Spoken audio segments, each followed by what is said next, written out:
Genesis chapter 45. Then Joseph couldn't control himself before all those who stood before him, and he called out, "Cause everyone to go out from me." No one else stood with him, while Joseph made himself known to his brothers. He wept aloud. The Egyptians heard, and the house of Pharaoh heard. Joseph said to his brothers, "I am Joseph. Does my father still live?"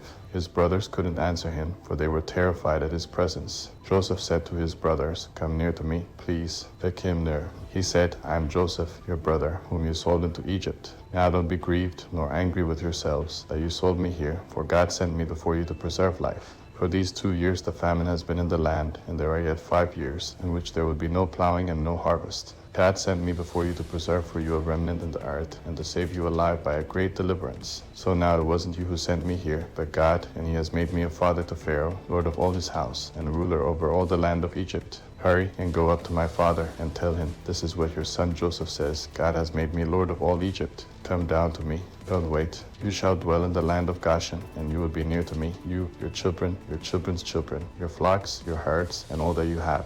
There I will provide for you, for there are yet 5 years of famine, lest you come to poverty, you and your household, and all that you have. Behold, your eyes see, and the eyes of my brother Benjamin, that it is my mouth that speaks to you. You shall tell my father of all my glory in Egypt, and of all that you have seen. You shall hurry and bring my father down here." He fell on his brother Benjamin's neck and wept, and Benjamin wept on his neck. He kissed all his brothers and wept on them. After that his brothers talked with him. The report of it was heard in Pharaoh's house, saying, "Joseph's brothers have come." It pleased Pharaoh well and his servants. Pharaoh said to Joseph, "Tell your brothers, do this, load your animals, and go, travel to the land of Canaan. Take your father and your households, and come to me, and I will give you the good of the land of Egypt, and you will eat the fat of the land. Now you are commanded to do this. Take wagons out of the land of Egypt for your little ones, and for your wives, and bring your father, and come. Also, don't concern yourselves about your belongings, for the good of all the land of Egypt is yours." The sons of Israel did so. Joseph gave them wagons, according to the commandment of Pharaoh, and gave them provision for the way.